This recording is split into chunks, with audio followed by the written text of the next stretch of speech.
Hi, I'm Megan. I'm Colin, and this is Pet Sitter Confessional, an open and honest discussion about life as a pet sitter.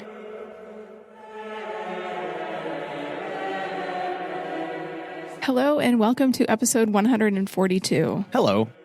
Thank you so much to our sponsors, Texas Pet Sitters Association and Pet Sitters Associates, for sponsoring this episode.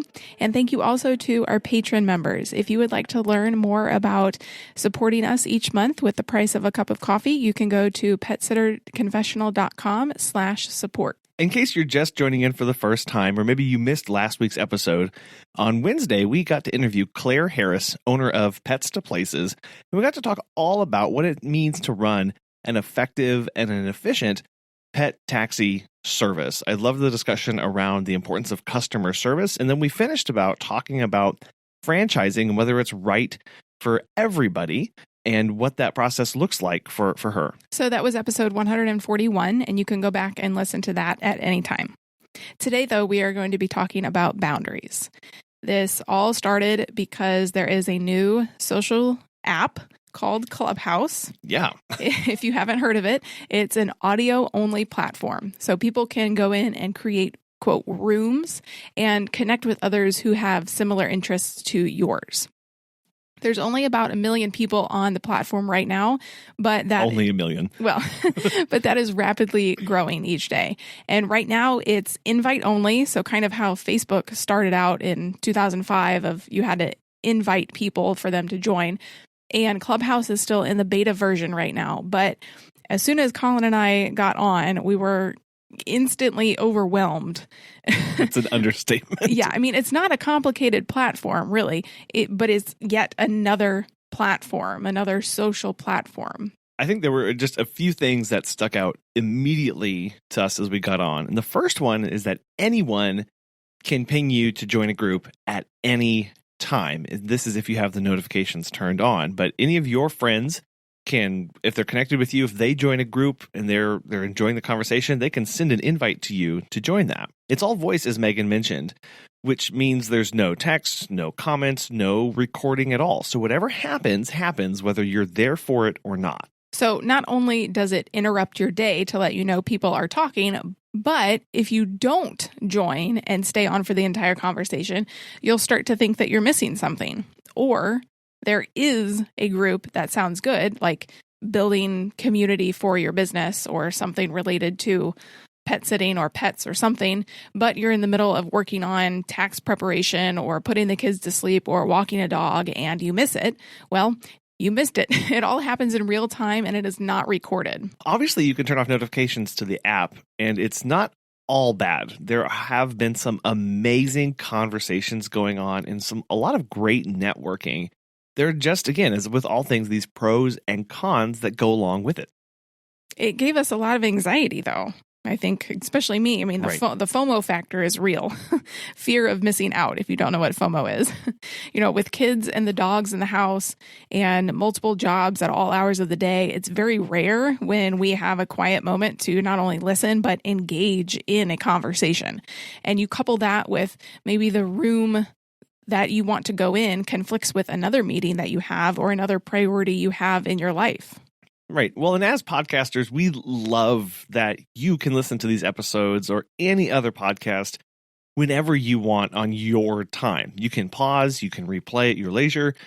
Clubhouse takes instant gratification to a whole other level, which got us talking about how you leverage a platform like that for good and not for evil. As with any social media platform, it's so easy to get on there on Clubhouse or Facebook or Instagram and scroll mindlessly for hours. We've done it, and I'm sure you have too. But we need to start setting boundaries because when it comes to social media, you use it or it uses you. Really. The world is full of distractions and things vying for your attention. People, things, dogs, everything is vying for your attention. And it's becoming increasingly difficult to set boundaries, not only personally, but within your business. However, it really is crucial. Which got us thinking about all of the demands on our time and our attention in both life and in our businesses and how it's really getting worse. And so this conversation around boundaries comes down to a couple things. And one of the first things we wanted to address is what do we mean when we are talking about boundaries? There are two main types, external and internal. So first, external boundaries that you have to deal with. There are behaviors, materials, social, and physical. So behaviors. The behavior boundaries define what you will and will not do in terms of actions. So it could be eating or shopping, working long hours or not working long hours. And then materials. So the material boundaries define needs in terms of places and things and property. So the clothes that you wear, the car that you drive, the money that you spend, things that you buy for your business. Those are the material boundaries that you deal with. Then there are those social boundaries, and these are related to the social rules, the societal norms, things that we all experience, like everybody tends to have some certain family rules that we all follow. Like anytime we were going over to my dad's, you take off your shoes before you enter the house. Societal laws, work codes of conduct, friendship understandings, or other cultural customs. And then the last external boundary that we can categorize here is about the physical. So physical and spatial boundaries related to my personal space. So privacy and body. So things like hugging, touching, pushing. We've heard that phrase, invading somebody's personal space. That's a boundary that we need to help set up, not just in our lives, but respect in others as well. And then on the other side, you have internal boundaries, which are emotional, spiritual, and mental. So the emotional side, you can guess, it deals with feelings. So anger, love, happiness, all of the feelings that we feel are emotional boundaries. And then spiritual. So if you believe in God, or if you don't believe in God, or a higher power, any religious or spiritual custom that you have falls into this category. And the last one is mental. So mental boundaries, your thoughts, your beliefs, your values, things. There's a lot to consider here as far as mental, because there's your ideas, your opinions, your choices, things you do, things you don't do, and expectations and decisions that you make every single day. And for each of those categories that we just talked about there, it's at each one of those, you're deciding on things that you will do and also things that you will not do. Because ultimately, boundaries, when we are setting up our boundaries, they control access. The boundaries control access to our time and attention. So don't let anyone else dictate your time. You dictate your time and attention. And as entrepreneurs, we don't answer to somebody else. We answer to ourselves. So we get to dictate how we spend our time. We get to dictate how we run our businesses. And that's the ultimate freedom here, is we get to decide what we do, when we do it, how we do it. Not everyone needs or deserves access to you. And that's really, really difficult, I think, just speaking from me at a personal level, is I love giving people access. But it's important for me to understand that not everybody needs that access to me on any of those boundaries that we just walked through. And it's actually important that I specifically restrict certain people to those boundaries, specifically making the differentiation between clients and friends. Not everybody in my life needs to be a friend. It's okay to treat people, some as clients, some as friends, and making that boundary, that distinction really clear. Well, and a lot of people talk about Facebook friends. So whether to have your clients as Facebook friends. Some people say yes, some people say no. I think a majority of people probably say no, just because as the political world is getting more and more heated every day and people are just disagreeing and going crazy, it's just best to have those clearly defined lines of, you're a client of mine and you need to stay as such and not necessarily a friend. Right, absolutely. Now's probably a really good time to tell you about our first sponsor, Pet Sitters Associates. As pet care professionals, your clients trust you to take care of their furry family members. Pet Sitters Associates is here to help. For over 20 years, Pet Sitters Associates has provided thousands of members with quality pet care insurance. If you work in the pet care industry or just want to take your passion for pets and turn it into a profession, you can take your career to the next level with flexible coverage options, client connections, and complete freedom in running your business. Learn why Pet Sitters Associates is the perfect fit for you and get a free quote today at PetSitLLC.com. You can get a discount when joining by clicking Membership, Pet Sitter Confessional, and use the discount code CONFESSIONAL at checkout to get $10 off today. Check out the benefits of membership and insurance once again at PetSitLLC.com. petpizcoach.com. By setting boundaries, we are protecting ourselves from outside influences that we don't necessarily want or need. When we allow outside forces to influence us, we are no longer in control of our own life and business. So why are setting boundaries in pet care so hard? There's a lot of reasons for this. So obviously we are a service-based industry. We serve others. We are constantly giving of ourselves to others. And we enjoy doing that. We enjoy taking care of the pets. Some of us enjoy the customer service aspect of it. But we are always giving to others. And additionally, there is the stress of perception of competition. So we don't ever want to miss a client or opportunity to earn someone's business. We want our clients to come back, which can lead us to allowing clients to sometimes run over us. We act like a doormat. We say yes, and we kind of bow at their whim and fancy because we want them to come back. We appreciate their pets, we love on their pets, and we want them as repeat clients. Right. I mean, just think about us, how several years ago we would get a client and at the end of each one, we would sit there and go, okay, would we book this one again? Many times we'd say, no, this one is absolutely not. We're never booking this one again. And then next time comes around, we're feeling guilty, we're feeling bad, we want the business, so we say yes to them, and we immediately regret it because we didn't want them to book again, but we said yes because we felt like we needed the business. We were stressed about losing them and wanted them to come back and continue to use us. Well, and that's not to say that now we're perfect and we say no to all the clients we don't want all the time. Right, absolutely. We still struggle with this a little bit. It also, though, doesn't help that the perception of pet sitting and dog walking is that it's not a legitimate business. I'm sure you guys have experienced this as well. You have a family or a friend that, you say, I'm a dog walker or I'm a pet sitter, and they go, so what's your actual job? What do you actually do? We're like, no, I am a pet sitter. I make a full-time, I am full-time. I make a good income as a pet sitter. Yeah. And just today, we were talking with family about a 7-figure pet sitting business, and they didn't believe us. They didn't believe that was actually possible. They flat out just gave us those stares like, you're joking, right? Yeah. So people take advantage of us in this business because they don't see us as legitimate. And sometimes it's true, we doubt ourselves. We don't value ourselves as pet sitters or see ourselves as legitimate. So then we don't set the boundaries that we need. So when's the best time for us to set boundaries? Well, obviously now or yesterday. As soon as possible. Don't wait until there is a problem. Right. And there are a few reasons why boundaries, both personal and business boundaries, are so good for our business. The first one here is that it gives you good mental health. You stop having to mentally juggle a ton of unhealthy relationships with clients, the toxic ones. You stop having to worry about whether they're going to contact you or not, or what kind of complaint they're going to have. It frees you up mentally to invest in yourself and in other places where you actually want to be. It also helps improve your emotional health. Again, you're cutting through the highs and lows of this emotionally intense job already, and then adding into that the emotions that run high whenever you have a client or whether you have these unhealthy boundaries.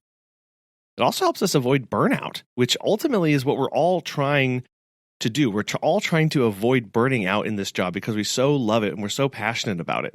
You stop overexerting yourself needlessly and always giving of yourself by putting up these appropriate boundaries so that there's more of you at the end of the day for yourself and the other things that you want to be doing. Setting boundaries is also a great way to have a positive influence on others. So you may not realize this, but people do see you and notice you in the world. You learning to respect yourself will set the stage for others to respect you as well. You can't possibly expect others to respect your boundaries if you don't first respect them yourself. And then it helps in clarity in decision making. So having clearly lined out your boundaries makes hard decisions a little bit easier. So letting go of a client, even though they're really bad for you, we just talked about that. but you like them personally. They've become like your friend Right. almost. But it makes those decisions easier if you have clear boundaries in your contract. The decision has basically been made for you. If you have a client who is not respecting your pickup and drop off times or your key policy, then you can point to your contract and tell them you have to let them go. It just makes it a lot easier. It's also interesting is that when we get these boundaries set up in our lives, we gain a little bit more autonomy because we're not dependent on others for validation. And it allows us to know that we can stand firm in our own decisions because we know who we are. And that actually goes into this last point here of it develops our identities, that we know who we are because we've defined what we will or what we will not do in our lives in all of these different areas. When we can stand up on our own, confident in ourselves and the decisions, and we know why we're making those decisions because we have the line clearly in the sand about what we will do in our spiritual life, what we will do in our mental boundaries, what we will do in our social and our physical boundaries. When we know those, we learn more about ourselves. We become more self-aware in how we fit into the world around us and how we have agency over our own actions in our business and in our personal life. So that's the why. How do we actually do that? How do we actually set up boundaries for our business success and personal life? Well, it's deceptively simple, I feel like. Yeah, no, it really is. It really is. It's the simple ones that are the hardest. Kind of break this down into 4-ish steps. So you have to establish them, which is what we've been talking about here. Decide what you want your boundaries to be. And this should be relatively simple since you're the one running your own business. You get to decide what you will or you will not do in these different categories that we've been discussing. You then have to state them. You then have to declare them, basically, which is important because you are telling others about them. As we've mentioned, you are telling your clients in the contracts, you're putting them on your standard operating procedures. You're also telling friends, family, you're telling coworkers, you're telling staff members what these boundaries are. And then we are committing and we are persevering. This is the really hard part. This is where we all fall down sometimes. This is where having support comes into play, knowing that changing can be hard, but give yourself 3 months to make it work and keep trying. And then finally, this last step is really, really essential in actually setting these boundaries and making them real, is asserting your rights. Remind others of these boundaries and remind them often. If you're talking about clients here, have them sign a contract every year, just as a yearly thing, being a new client, being an existing client. The contract is going to need to signed every year to remind you of what the boundaries are and what the expectations are. It's crucial to also know your priorities as well and rank them. So this includes even which services you offer. So for instance, we offer 5 services. We offer house sitting, daycare, dog walks, drop-ins, and boarding. So while we offer those 5 services, we currently primarily provide 2 of them, daycare and boarding. But we really want to start pushing the other 2, dog walks and drop-ins, and then a little bit of house sitting as well.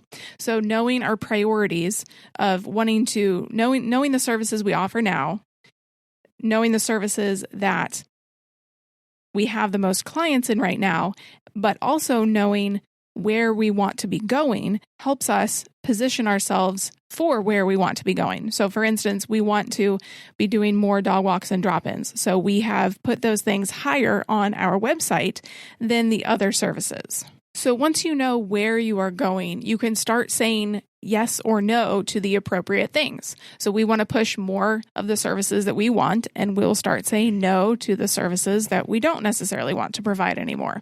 So if everything is always the most important, how will you ever make a decision? If you always make, this is just an example, but if you always make all of your services the highest priority, how will you ever know which ones you want to push more than the other ones? And I think I really suffer from this.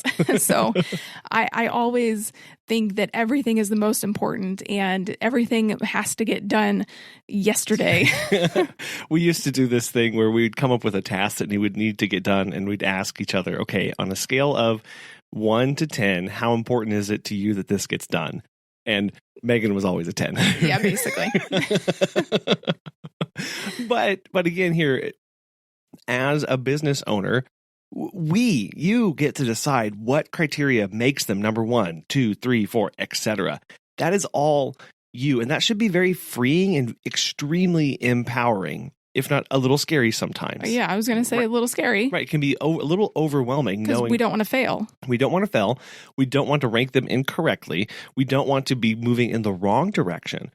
But on the other hand, again, setting boundaries is all about giving you back control, wresting control from people, from places, from things, from social media, from events, from other things in the surrounding world, wresting control from that and bringing it back to you. That's all that boundaries are doing. So you get to decide that. You get to decide how you want to be spending your time and what those boundaries are. It does take time to figure this part out, and that's fine. And it takes time because a lot of times we haven't even thought about how we would rank these. We maybe have never put thought into what are my priorities for my business. I've looked at my numbers. I know what I like doing, but what should or shouldn't be a priority? It may also take time because you're trying to change the direction that you're wanting to go, setting up new boundaries, new goals, new objectives for your business.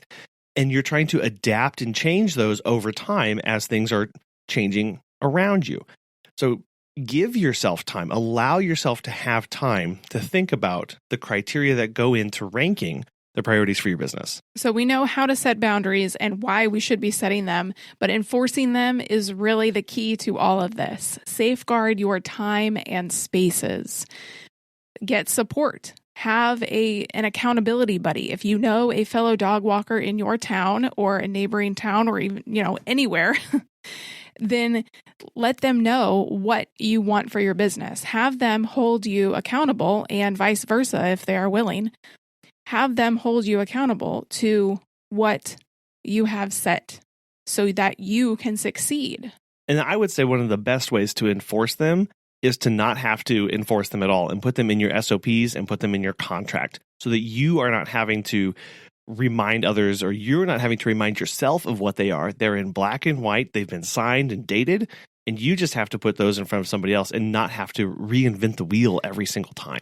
But also know that, and we've experienced this, basically whenever you send a client a contract, 9 times out of 10, they're not going to read it. Right. So maybe put some things in bold, or if they just don't read it, you'll have to reference the paragraph number when something comes up that you need to remind them about. But again, that's the important part. There's something to reference. There's something to offload the burden of having to remind somebody because it's already there. And you just have to copy and paste it and send it over.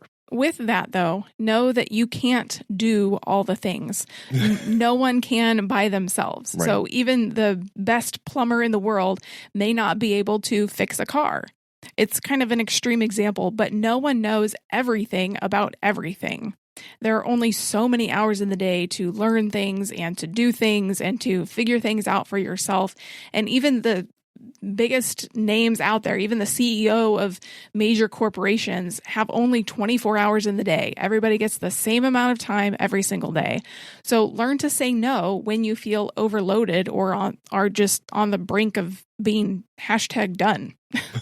To me, saying no is the biggest and best boundary that we can set up in our lives. That is the one tool that we have complete and total agency over to start setting those boundaries of what we're willing to do and what we're not willing to do.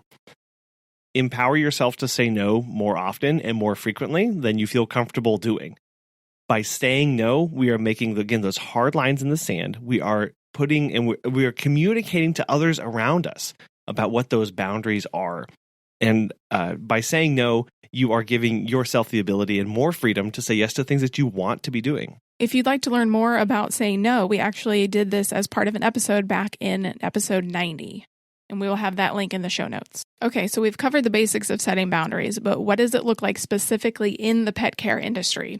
So we talk about this a lot, but having office hours, and not only having them, but sticking to them. And I am preaching to the choir right now because it's something that Colin is really still trying to work with me on. I don't see a real need for office hours because I'm basically on my phone all the time, which is incredibly unhealthy. And I understand that. So I know that we need to get better at having and sticking to office hours and make your office hours known. So we have them on our website. We have them on our social media. Just make them known. Tell your clients, I'm only available to respond to requests and to book within these hours. So have them in your email signature everywhere. So even if you're taking a vacation, have that known on your social media. And so part of setting boundaries is taking a vacation, even if it's a staycation, even if it's just blocking off time where you are not going to have any clients for a day or two. You need to do that to prevent burnout in this industry. Well, and this just came up recently. This past weekend, we were trying to get away just as a family for a little bit, and we blocked off the time. We had it all lined out. And then, as it invariably happens, one of our really favorite and best clients reached out to us and said, I need you for these days. And it just happened to overlap when we were expecting to be gone. Well, and we were very tempted to not take the vacation. For a hot minute, we were sitting there going, oh, maybe we say no to this, or maybe, we split and some of us are gone one day and the other person comes and catches up with us the next day. And it was like, no. We set this time apart. We need to stick to this. We need to go ahead and say, no, like this is something we are committed to. So we said no to them. That was something that helped us reaffirm that boundary that we were trying to set. Well, and it also helps to let your clients know well in advance of you doing a vacation. Some sitters let the clients pick their backup sitter, but others go through the process of getting them a backup sitter themselves. We have a couple on hand that we refer to when we are not able to be a sitter. Another tool that you can use here is something called schedule boundaries. So this is whenever you go into your calendar of choice, whether that's paper and pencil or that's digitally on your phone, but you go in and you physically block off time on your schedule. You put everything on there, everything that you're going to be doing every single day throughout the week. And this, you start off by putting everything on there to show yourself where your time is going and what you're doing. This is things like not just putting when you're doing the drop-in visit, but show the drive time to and from that. Show the lunch that you're doing. Show the time that you're doing emails. Show the time that you're having office hours. Show all of that on there so that you have a physical display of where your time boundaries are, where you can and where you cannot start something. This helps you prevent from overbooking or overcommitting to things because it actually shows you truly where your time is going and what you're investing in. Well, and it's also, if you look at it, and it is so crunched by the minute. I think I Gary Vee referenced one time that he's got his schedule down to every 5 minutes. See, Gary Vee does it. Right. Well, and so if you look at it and it's blocked off by every 15 minutes or whatever, and you look at that and you go, oh my gosh, I cannot handle this. This is why I'm not happy in my business. This is why I feel burned out. Right. This is why I can't take on anything else in my personal life because I am investing so much into my business. You can look at your full schedule or whatever. If it makes you feel overwhelmed, you can go, okay, I need to now take some things off my plate. Right, because sometimes adding things to your plate, that time can feel kind of nebulous. What really is an hour a week? I feel like I have time for that. Well, it's putting it down and actually blocking off that time in your calendar amongst both your business and your personal life and physically see how time constrained most of us actually are. You'll start setting up some boundaries pretty quick. The biggest thing that a lot of us struggle with, and something that we talked about at the beginning, is email, text, your phone. It's a big one. We are consumed with our devices these days. Many of us basically run our businesses on our phones. We do. Right. Whether it's the booking software or posting to social media and answering emails, we are on our phones a lot. And I'm sure you are too. So this relates to the office hours. Don't respond to inquiries outside of your office hours. That is incredibly hard, and I am not an expert at that at all, but we can all improve in this area. Set certain times of the day where you check your phone. Turn off notifications. turn off Facebook notifications, Instagram notifications, wherever else you are prone to waste a ton of time. Turn those off and only check those during certain times of the day where you're about to be posting on social media or you just want to engage with other people. Part of that is bringing intentionality to these apps that we find ourselves sucked into. So as you said right there, turn the notifications back on or go into Facebook when you're going there to do something already, not just because you're bored or there's a little bit of downtime. Putting intentionality back into that so that it's not controlling you. Yeah. So I tell you this sometimes when you are working, work. Be productive, not destructive with your time. So switching from task to task when you see notifications pop up wastes so much time. When I turn on the do not disturb on my phone and I just strictly focus on a task, even if it's for 5 minutes, I am so much more in the moment than with a Facebook notification pops up and I go to that app real quick and then I go back to what I'm doing. That is incredibly inefficient. And I am just so much more productive when I turn on Do Not Disturb and focus, even if it's for 5 minutes on that task. Yeah, switching costs are huge, and I don't think we really account for them a lot of in our day. But when you go from task to task to task to task to task, or as you mentioned, you're on your phone answering an email and a Facebook drops up. So you click on the Facebook and then you're answering that, and then you get a text message and you go to that, and you keep switching from one thing to another. Our brains have a hard time keeping up, and you have to get back in the mode and the mindset of what you were originally doing. Again, this intentionality thing and bringing some purpose back into this and focus so that we can be productive with these healthy boundaries that we're trying to set up. Yeah. So when you are on social media, use it productively for your business. Have a goal when you open the app. Say, I'm going to be in here for 10 minutes or whatever, or I'm going to engage on 10 people's posts. But what about boundaries that aren't tech related? Well, we alluded to it. One thing that you can do is say no to more clients and get rid of the bad ones faster. Really. I know for us, we try and hang on to clients that are just honestly a bad fit for a really long time. And they cause so many headaches. And we've talked about why we do that, because we feel like they're friends. We feel like we need to commit to them. We're afraid of losing them. All of those things. Saying no impacts those social boundaries that we've talked about, as well as our emotional ones. Who we surround ourselves with, both and our clients, both in our personal life, those will impact our emotions throughout the day. Whether we admit it or not, we are impacted by what people are bringing into our lives. And then also be mindful of purchases that you're making for your business and make sure that as you add stuff, it's actually helpful and you're not just accumulating clutter. So we wanted to purchase some video equipment for the podcast last month.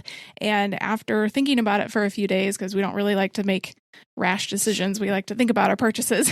Right. But we realized that we didn't need every item on the list. Mm-hmm. We were kind of just buying to buy. We really only needed, I think, 3 of the 5 things. Yeah, again, taking that time, saying, okay, I'm not going to click the buy now button immediately, because what we're doing is we are trying to set ourselves up, again, what we will do and what we will not do for the material things in our lives too. We decided we were not willing to bring in all these extra items because we weren't even sure if they were actually needed. And then after thinking about it and doing a little bit more research, we figured out exactly what we needed and purchased the right things so that they'd be there for the right purpose, for the right reasons. And then for your mental and spiritual health, set aside time each day to pray, meditate, or just have a quiet moment to feed your spirit. Protect this time. Decide what and how that moment is going to look like, and the practices that you will and will not do. And then something you and I, Megan, were just talking about a few minutes before we started recording was the importance of our pricing and the role that plays in our boundaries. We see these kind of posts all the time about, should I stick to my prices? Should I haggle? Someone said, the client said they was too expensive. They want to pay, this, it's 20% cheaper. Stick to your prices. Stop negotiating. When you negotiate on your prices, you delegitimize your business and you devalue your services, which gets back to the fact that many clients, many people don't see pet sitting, dog walking as a legitimate business in the first place. And this further perpetuates that cycle. Yeah, I haven't had much luck trying to haggle over a price at Target. Right. It really doesn't work that way. Right. So it shouldn't work in this business either. Right. One place you will not have to haggle over price is the Texas Pet Sitters Association. Smooth transition. And why is that? Because it is free. Right. It is next month, February 19th through the 21st. It is an awesome 3-day conference. It's packed with lots of speakers. Kate McQuillan from Pet Sitters Ireland is going to be giving the keynote, and we are so excited. You can go to txpetsitters.com to get registered, and you don't have to be a member of the association. You don't have to live in Texas or in the United States. It's online, and it is, again, free. So txpetsitters.com, and you can get signed up there. Well, and that actually leads right into a broader discussion here about the really importance of having a community and connections to other pet sitters to hold ourselves accountable for these boundaries that we are trying to set for ourselves. There are a ton of groups, virtual and local, to get connected with.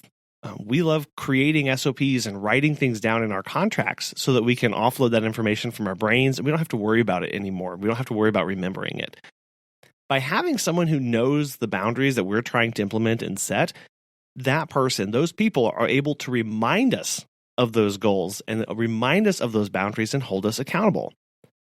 Additionally, as a third party, they're also able to see situations that we come across without the emotions that we ourselves bring into it and we may struggle with. They may, cut to the quick a little bit faster than we are. Importantly here, though, is that while we are keeping the boundaries and holding those, we are being consistent and we are being accountable to ourselves because we begin to value our time. We begin to value our business. We begin to value who we are. And again, grow this confidence, grow more autonomous as human beings and see our identity more clearer and in a much better way.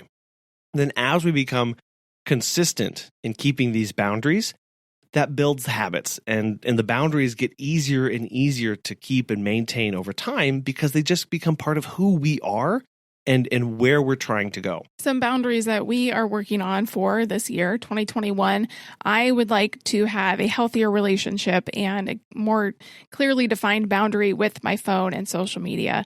I think it's fun. I love being on social media and creating content and posting, but it also is taking time away from my family when it really should not be. So I would like to have a clear definition of what my relationship with my phone and social media should be.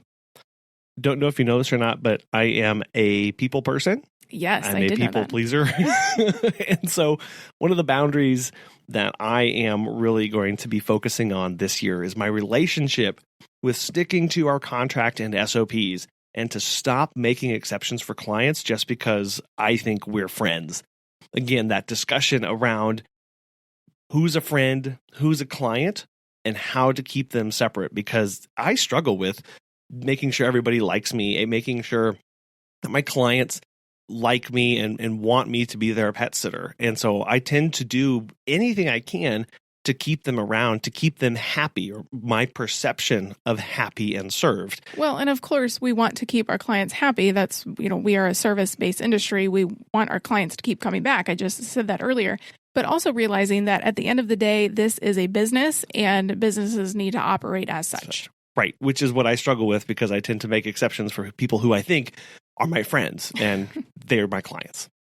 So now that you know some of our boundaries, you can keep us accountable throughout the year. Please do. And we would love to know what boundaries you are working on and how will you keep them once you know what they are. Please let us know. You can give us a call at 636-364-8260, or you can find us everywhere on social media at Pet Sitter Confessional or our website, petsitterconfessional.com. And we really do love getting voicemails from you and hearing from you that way. And if you call us and you have a comment or something like that, we'll even play it on the show and discuss it there, and so others can hear it as well. Pet business coach Natasha O'Banion is now going to answer the question, how do I make time for family during the busy times?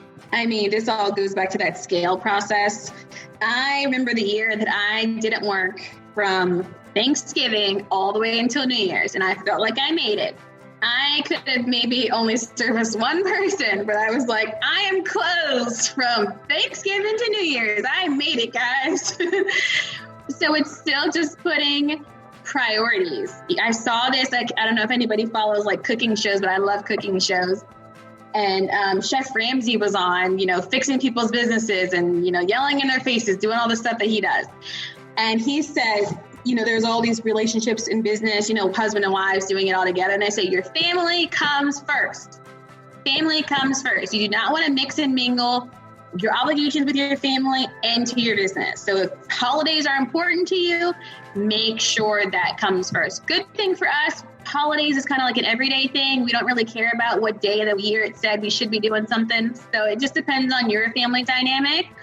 But we have like family set days that we do not break. Okay. So that could be a Thursday. That could be Christmas. That could be Thanksgiving. If you say, no, guys, I'm going to be home for Thanksgiving. I'm going to be with you for Christmas. I'm not going to be running around town and doing sits. You need to put in your business where someone else can do those sits if you want to keep that service irrelevant. It should not be you that's doing it. And then you can even make a good life for your team. And when I did holidays with my team, not the same person did every holiday.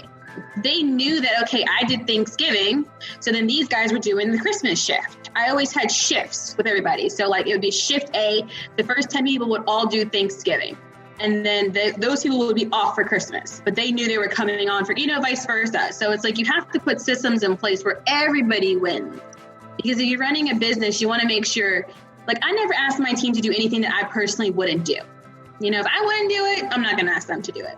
So if family time is important to you, if Christmas and holidays are important to you, make sure you start now to put things in your system. So next year, if you say, hey, I wish I wasn't running around this much for Christmas. I wish I wasn't running around this much, going into the new year. Okay, well, what can we do for the next 12 months or 11 months to get you out of the rat race for next year? And that's going to be us learning. Yeah, and if you keep saying, my family is important, I need to spend time with them, but you never do because you're so busy, really looking at these priorities and going, seriously, what processes, what do I need to get in place today or for next time so that I can really say, when I say family is my number one and most important thing, it really is, and I'm able to do that. Absolutely. And then again, everybody has a different family dynamic and a different structure. I have friends who will celebrate holidays like 2 weeks before the actual holiday because they know that Christmas is going to be the busy dog season or the cat season. So say, our Christmas is going to be December the 1st, Put some creative things into your family life structure. It doesn't have to be the way that we all say it has to go this. It just has to feel good to you. So put creative things into your life, into your business that makes sense.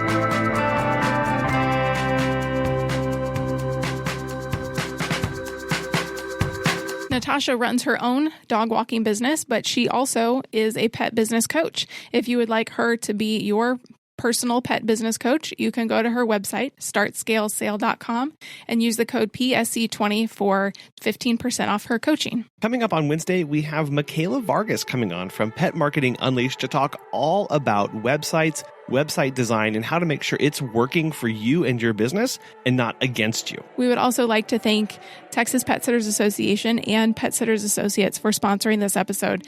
Most of all, though, we want to thank you for listening. We so appreciate it every week. And if you've made it this far into the episode, we are so grateful for you. Thank you so much. We'll talk to you next time. Bye.